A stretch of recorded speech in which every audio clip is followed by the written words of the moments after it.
Gleanings from the Writings of Bahá'u'lláh, translated by Shoghi Effendi. This book is a selection from some of the chief writings of Bahá'u'lláh, the founder of the Bahá'í Faith. Quite literally, these are gleanings intended to convey the spirit of Bahá'u'llah's life and teachings, and not bring together a cross-section of all his writings. Key sentences may give us a first hint of the spirit of the book. Quote, "Let your vision be world-embracing rather than confined to your own self," unquote. Quote, "All men have been created to carry forward an ever-advancing civilization," unquote. Quote, "That one indeed is a man who today dedicateth himself to the service of the entire human race," unquote.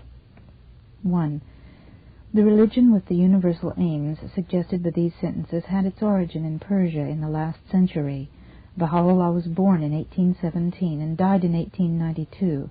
He was the son of a Persian nobleman and born to wealth and luxury, yet the major part of his life was spent in imprisonment and exile.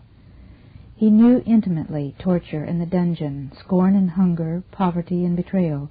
The story of his life and of the faith which bears his name, for Baha'i means a follower of Baha, is intensely dramatic and, until recent years, was little known in the West.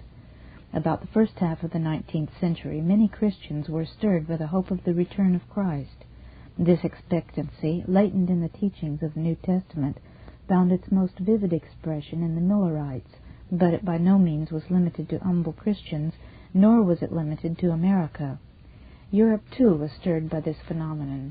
A group of German Templars left their native land and settled permanently at the foot of Mount Carmel to await their Lord. What most Westerners do not understand at all is that at the same time a wave of expectancy swept through Islam. Emerson would have understood this, but few other Americans were prepared at the time to consider any other world faith with even a modicum of sympathy. Yet the fact remains that in Islam some students and theologians felt that Islamic prophecies indicated an end of the laws of the Koran and the beginning of a new spiritual age. The thinking of these theologians was that the, quote, Lord of the age, unquote, to use the Islamic phrase, would appear.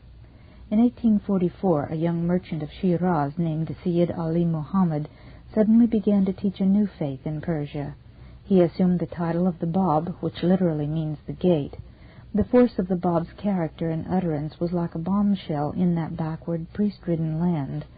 Pleasant academic discussions as to the meaning of the traditions of Islam were at an end.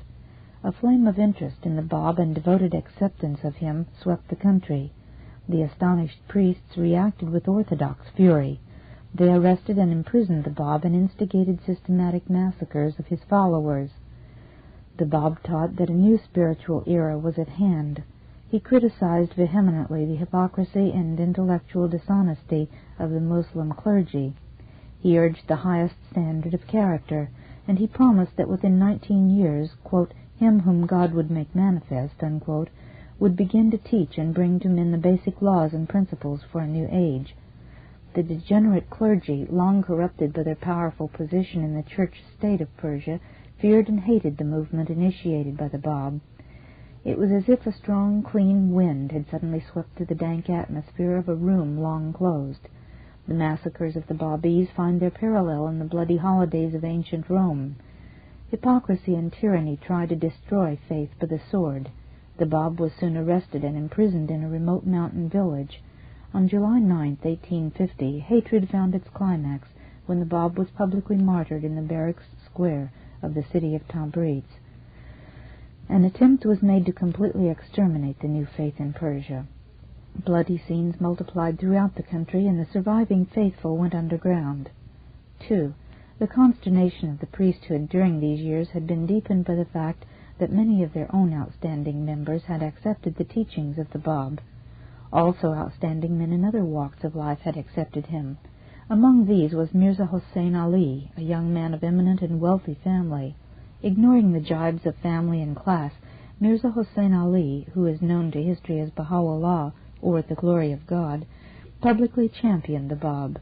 In the nationwide campaign to exterminate the faith, Baha'u'llah's position had caused him to be spared.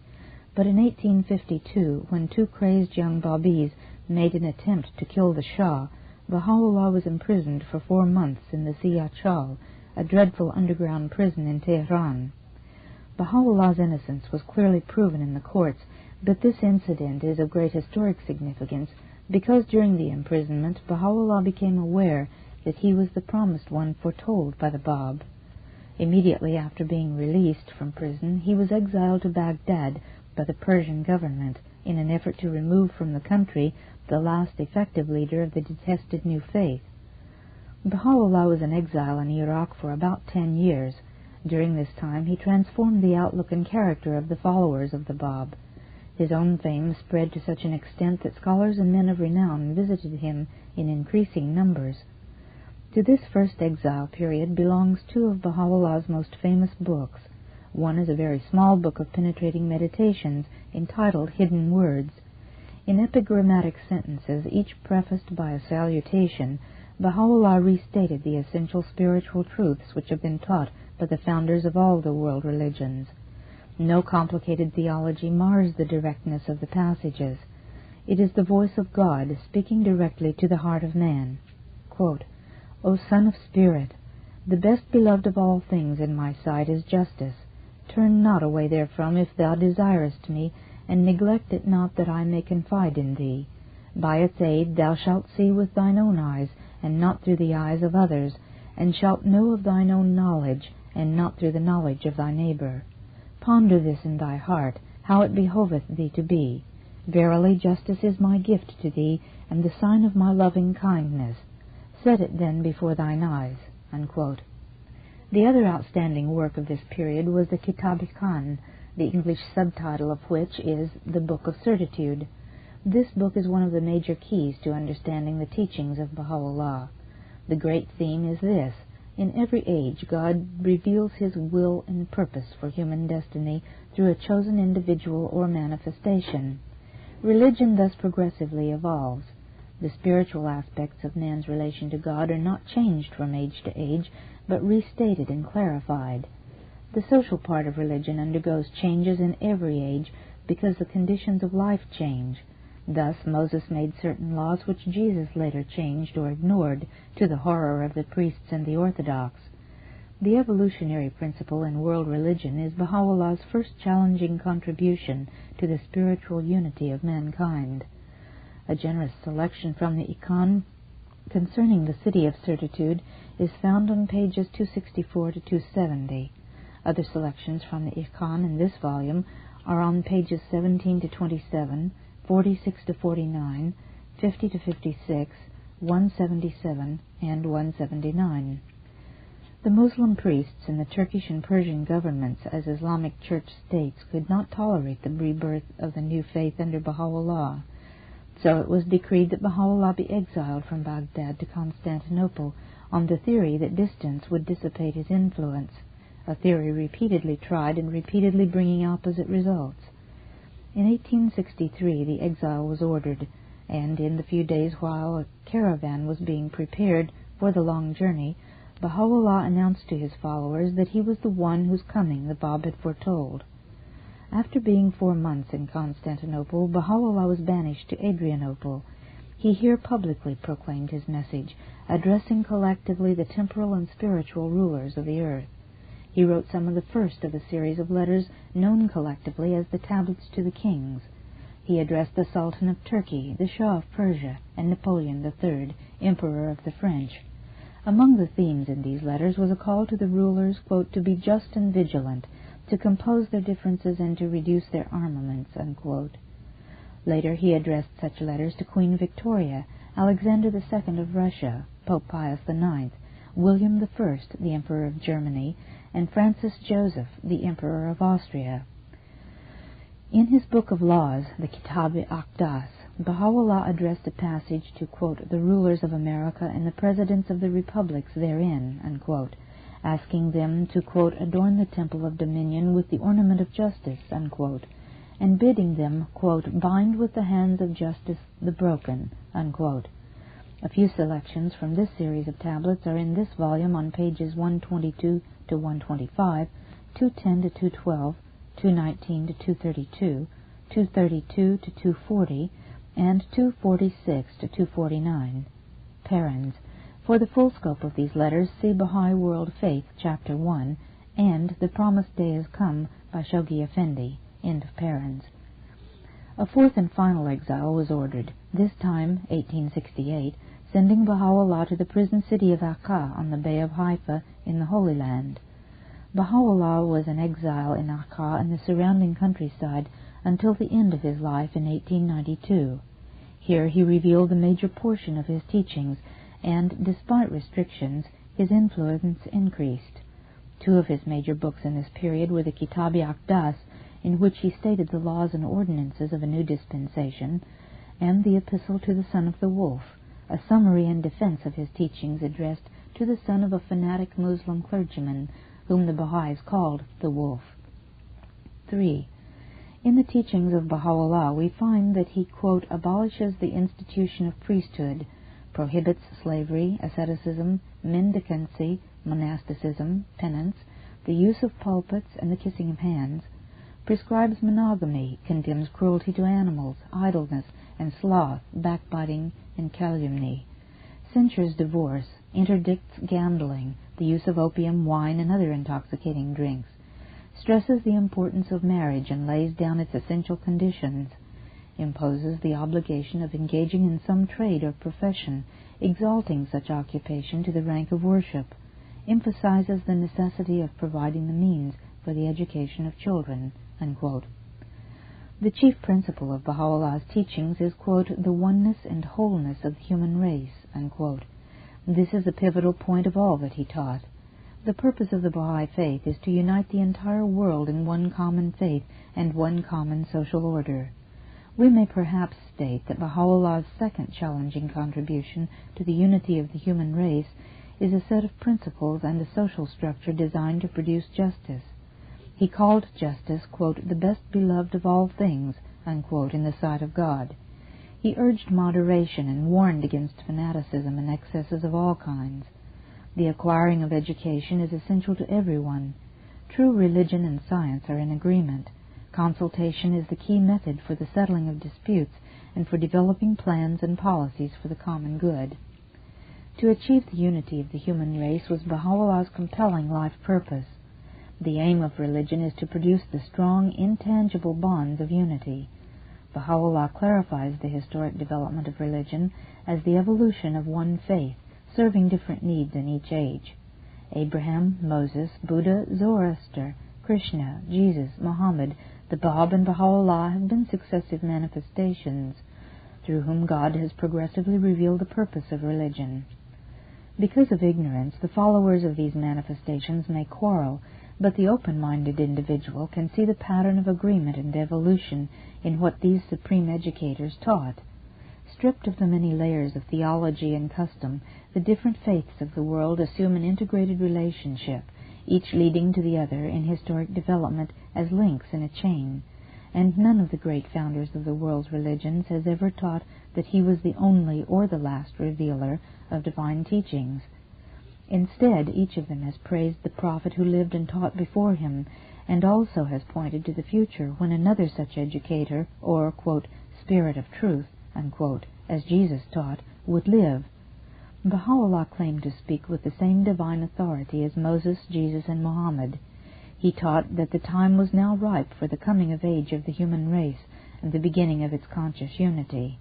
To achieve this, he urged the abolition of racial, religious, political, and economic prejudices, the adoption of an international auxiliary language, equal opportunities and privileges for men and women, a universal system of education, the independent investigation of truth, the adoption of a world code of human rights and responsibilities, and the creation of a world federal government. He taught that in each community there should be a house of justice, this finally culminating in a universal house of justice. 4. And Baha'u'lláh took steps to prevent the corruption of his faith into sects. He wrote his teachings, and as a result oral tradition was struck a blow. He abolished the authority of a priesthood, he forbade the creation of sacraments, and he appointed Abdul-Baha, his eldest son, as the center of his covenant, the point of unity to whom all should turn on questions of interpretation of the teachings. Abdul-Baha had been born in 1844 and shared the series of exiles with his father. He himself continued a prisoner until 1908. The revolution of the Young Turks released all religious prisoners. In 1910, Abdu'l-Baha began a series of missionary journeys which extended over a period of 3 years. He visited Egypt, Europe, the United States, and Canada. Everywhere he was greeted with respect, scholars and noted men visiting him. In pulpit, synagogue, and college hall, he frequently proclaimed his father's faith. The result was a great strengthening of the little group of Baha'is in the West. At the death of Abdu'l-Baha in 1921, the faith entered a new period of development. Abdu'l-Baha left a will and testament in which he appointed Shoghi Effendi Rabbani, his eldest grandson, as guardian of the faith. This remarkable document not only made Shoghi Effendi the interpreter of the teachings, but it was also called upon the believers to arise and teach the faith and build the world order of Baha'u'lláh. Under the direction of Shoghi Effendi, the Baha'is have organized local spiritual assemblies, which are prototypes of the future houses of justice. Here, group effort and consultation are learned and applied to the problems of a fast-evolving world faith. A beautiful house of worship has been built in Wilmette, Illinois, as a first step in proclaiming Baha'u'llah's concept of worship and the unity of religion. 11 national spiritual assemblies, some of them regional in nature, have been elected, and they form a band around the earth: Canada, the United States, Central America, South America, the British Isles, Germany and Austria, Egypt and the Sudan, Iraq, Persia, India, Pakistan and Burma, and Australia and New Zealand. The work of teaching the faith goes on in dozens of countries where there are not yet enough Baha'is to form a national assembly. The houses and gardens associated with Baha'u'llah's imprisonment and exile in Akka and nearby Haifa are now centers of pilgrimage. On Mount Carmel, a beautiful shrine is being erected to fittingly shelter the remains of the Bab, which were hidden secretly by his followers and, after many decades of concealment, brought to the Holy Land. The guardian of the faith lives in Haifa, its world center, and assisting him is the International Baha'i Council. Since 1921, the translation and publication of Baha'u'llah's teachings have increased with great rapidity. This book is an example of Shoghi Effendi's masterful translations into English. At this writing, the teachings of Baha'u'lláh have been rendered in over 80 languages. 5. This very briefly summarizes the story which is so intimately associated with the spirit of Gleanings. The reader may be further assisted by the fact that the content of Gleanings may be divided into 5 parts. Part 1, pages 1 through 46, proclaims this age as the, quote, Day of God, unquote. Quote, the advent of such a revelation hath been heralded in all the sacred scriptures, unquote. This is the culminating age when the past dispensations will bear fruit as men and women the world over unite in a common faith.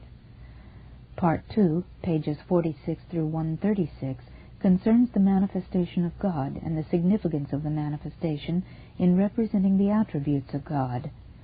Part 3, pages 136 to 200, deals with basic questions concerning the soul and its immortality. Part 4, pages 200 to 259, concerns spiritual aspects of world order and the Most Great Peace. Part 5, pages 259 to 346, deals with the duties of the individual and the spiritual meaning of life. Baha'u'llah's teachings may be further studied in the Baha'i World Faith and in other translations of his writings. The most detailed history of the faith is God Passes By, written by Shoghi Effendi. Gleanings is a book for meditative study. It is not a book of history and facts, but of love and spiritual power. No one can understand the faith of the thousands of martyred followers of the Bab unless he catches the spirit of this book. No one can appreciate why thousands of Baha'is give up the comfort of settled homes and move into strange countries to tell the people about Baha'u'lláh unless he clearly glimpses the spirit of this book. Baha'u'lláh has called into being a constantly growing body of followers in the 5 continents of the globe. These people come from differing racial and religious backgrounds. In the faith of Baha'u'lláh, they become united in belief and action. While wars are waged and the moral fabric of modern civilization becomes more and more tattered, Baha'is continue to tell the story of Baha'u'llah's life, of the reawakening of men to the call of God in our time. For, to Baha'is, quite literally, quote, "This is the changeless faith of God, eternal in the past, eternal in the future," unquote. While the rot of modern materialism does its deadly work, Baha'is continue to patiently sacrifice and work to build the group consciousness and the social institutions which Baha'u'lláh promised them would, in time, flower into a world civilization. To a Baha'i, religion encompasses all of life.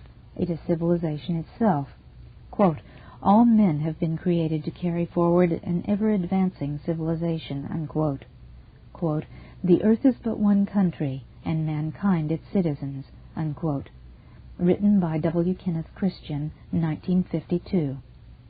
Editorial note. Prior to his passing in 1957, Shoghi Effendi appointed 27 hands of the cause of God, charged with the propagation and protection of the faith.